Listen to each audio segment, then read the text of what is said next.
Саламатсыңарбы урматтуу окуучулар. Бүгүнкү сабагыбыздын темасы кыргыз элинин калыптанып бүтүшү.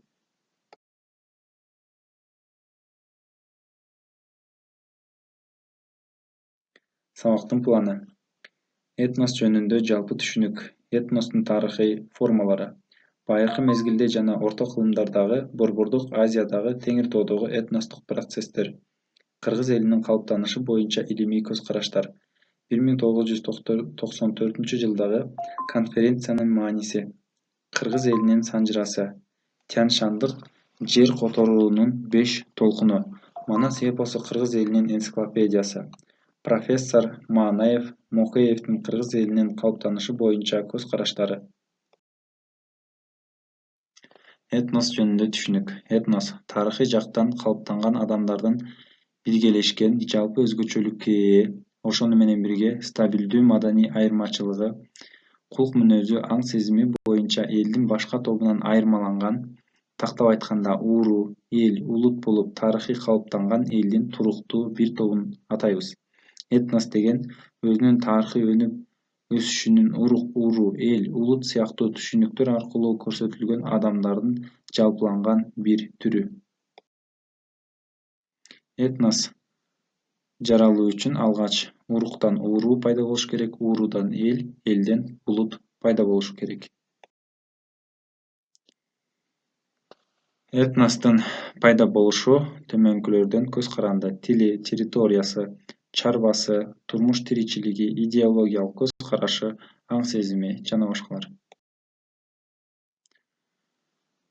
Улуу академик Бардальд «Кыргыздар. Тарыхый очерк» аттуу монографиясында кыргыздар Орто Азиядагы эң байыркы элдердин катарына кирет. Азыркы кезде Орто Азияда жашап жаткан элдердин ичинен тарыхта аты мынчалык эрте кезиккен бир да эл болбосо керек деп эскерет. Кыргыз элинин калыптанышы боюнча тарыхта 3 илимий көз караш бар. Биринчи көз караш: кыргыз эли Теңир тоого Енисейдин жогорку тарабынан Миңөзөн ойдуңунан көчүп келген. Кыргыз этноними биздин заманга чейинки 1-миңжылдыктын экинчи жарымында пайда болуп, 9-10 кылымдарда Борбордук Азияда Енисейден Байкал, Алтайга чейин кеңири тараган. Кийинчерээк кыргыздар Теңир тоого тарапка көчүп, 16 кылымда калыптанып элге айланган.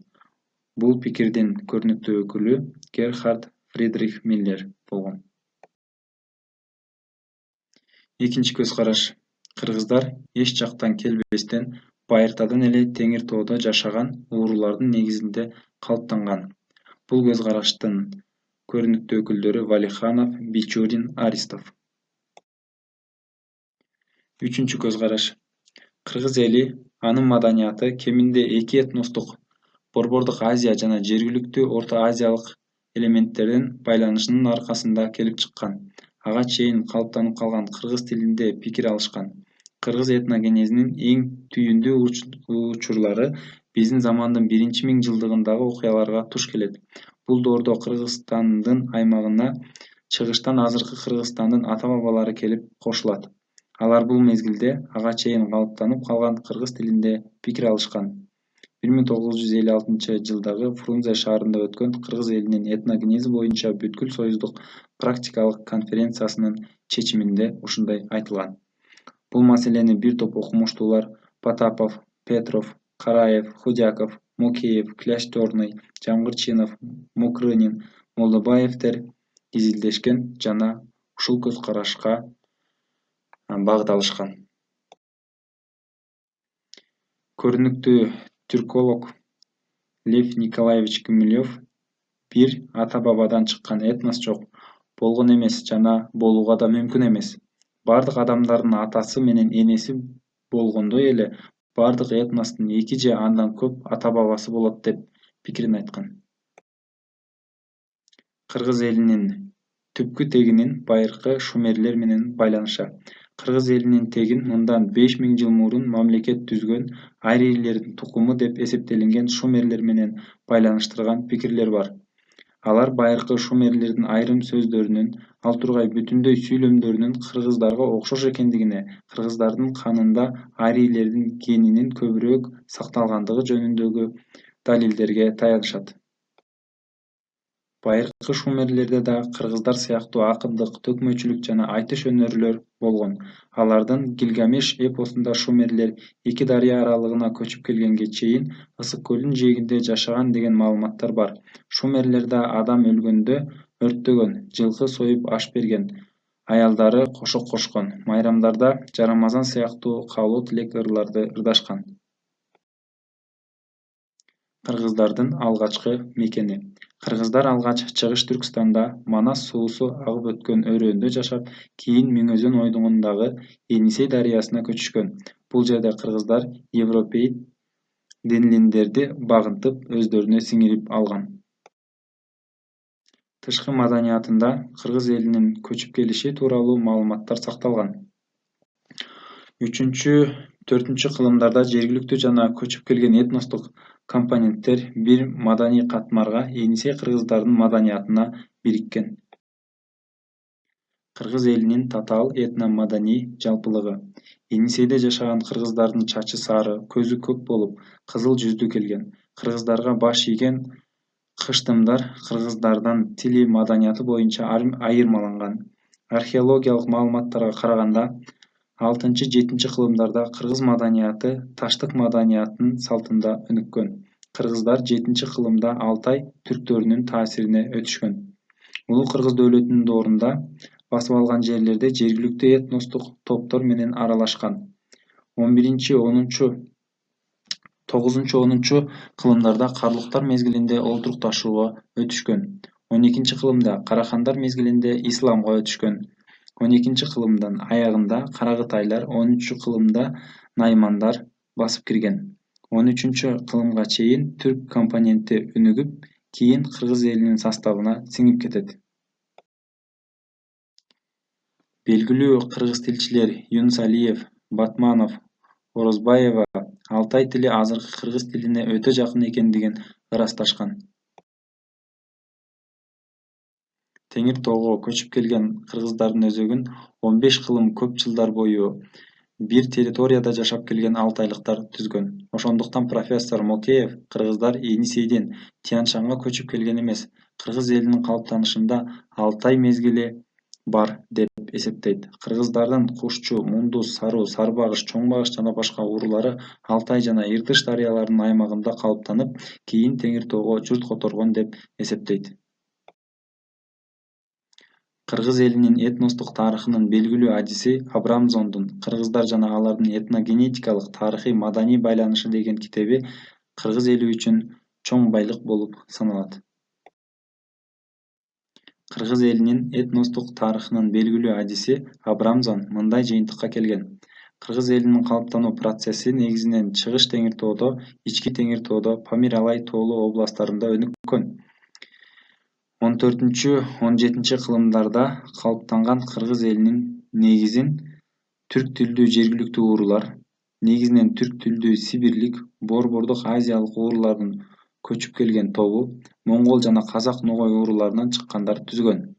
Окумуштуулар Жамырчинов, Караев, Мокеев, Петров, Орузбаева, Тенишевдин ойлору Абрамзондун көз карашына жакындашат.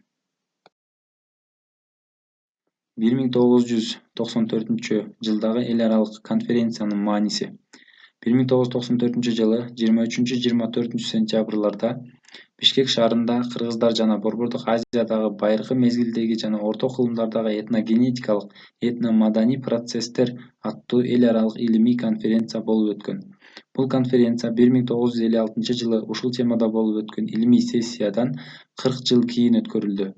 1960-80 жылдары пайда болгон көп маалыматтар менен толукталды. Кыргыз элинин этногенезинде Теңир тоолук кыргыздардын Борбордук Азия жана Түштүк Сибирдик түрк элдеринин генетикалык тектештиги басымдуулук кылган. 3-12 кылымдарда Теңир тоодо кыргыз этносунун калыптануусу жүрөт. Теңир тоо жана Жети сууда этностук калыптануу процесси монголдор мезгилинде токтогон. Бул аймакта 10-11 кылымдарда Улуу Кыргыз дөөлөтүнүн доорунда Енисейден оуп келген Кимак Кыпчак кыргыз урууларынан этно-саясий топ түзүлгөн. 13-14 кылымдарда этностун өнүгүүсү Моголстандын түндүк бөлүгүндө Алтайда жүргөн. Алтайлык кыргыздар 15-кылымда Теңир тоого журт которушкан жана кыргыз элинин өзөгүн түзүшкөн. Кыргыздар Енисейден Теңир тоого 9-10 кылымдарда Монголия жана Чыгыш Түркістандын тоолорунда топтолуп, Тарим өрөөнүн ээлеп, кийин Кыргызстанга келишкен.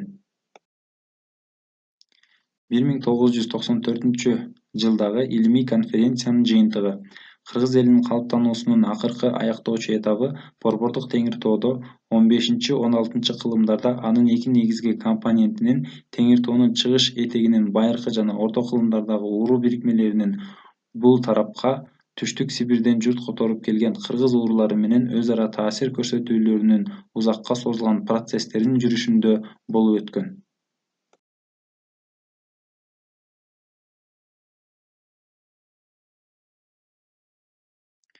Тянь-Шандык жер которуунун 5 толкуну.